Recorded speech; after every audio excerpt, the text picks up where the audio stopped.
Hello, this is Priestess Kelvin of the EOC. Today I'll be talking about Genesis, the Sumerian story. Genesis 1:26. And God said, "Let us make man in our image, after our likeness." Anak, short for Anunnaki, of whom the Nephilim were direct descendants, the sons of God. The brothers Enlil and Enki, sons of Anu, were key figures in the development of mankind throughout history. Deuteronomy 9:2.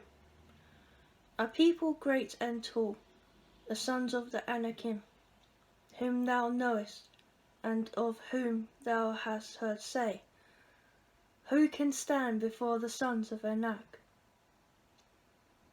The following is told from the point of view of Enlil.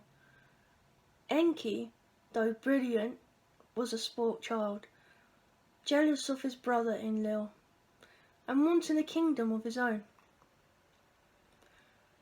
When Nibiru was faced with the crisis of the loss of the atmosphere, the Anunnaki decided to mine gold here to reseed their atmosphere. Enki saw it as an opportunity to grab power. Enki fomented a worker revolt, knowing that he could use Nibiru's emergency to force the council to accept anything. Enki wanted a world filled with slaves that he could rule over, which is something neither the council nor the Anunnaki would have ever allowed, but Enki was shrewd. Enki convinced the council that Nibiru would die if the gold-seeded atmospheric shield was delayed. He convinced them that the workers would not return to duty. They were following his orders since he was in charge of the mining operation. He convinced the council that the only solution was to create a non-sentient species out of the highest order of ape available to do the labour, but make them incapable of reproduction, so they would naturally die off. Genesis 6:4. The Nephilim were in the earth in those days, and also after that, when the sons of God came unto the daughters of men, and they bare children to them. The same were the mighty men that were of old, the men of renown. The council saw no alternative, so they reluctantly and conditionally agreed. They allowed Enki to carry out the plan, but Enki pulled a fast one.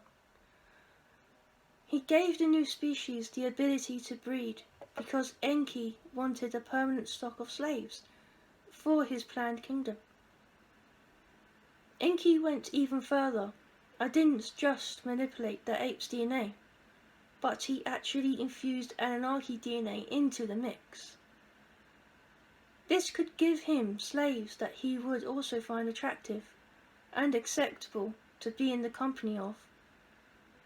Enki did this both in the laboratory and also by allowing his loyal striking workers to inseminate the females he created, which led to the Nephilim.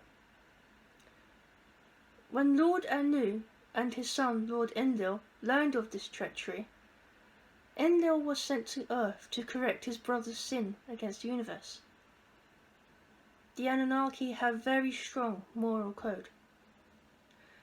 Enlil, RayEl, took over on Earth and brought Enki to justice, but it was too late. Enki had created several abominable and potentially dangerous seed lines, all without an Anunnaki spirit and without Anunnaki morals and virtues. These were savage slaves that resembled the Anunnaki, but were violent beasts. Numbers 13:33. And there we saw the Nephilim, the sons of Anak, who come of the Nephilim, and we were in our own sight, as grasshoppers, and so we were in their sight. The council decided that such an abomination must never be allowed to progress, because they would be a cancerous infestation to the universe and a danger to any other species they encountered. But, because of Anunnaki morals, the genocide of a related race was nearly unthinkable. So, they decided to let a natural event destroy this abomination. They knew that Nibiru's next close pass by Earth would cause massive flooding, wiping out the abomination. They decided to let it happen. Enki didn't want to lose this opportunity to have a kingdom of his own. So, he went against the orders of the council and protected segments of his created beings from the flood. When the council learned of this, they were livid, and Enki paid a price for his treachery. But this left a growing species that was still as dangerous as ever. Enki was forced to return to Earth after each death to guide and teach his creation.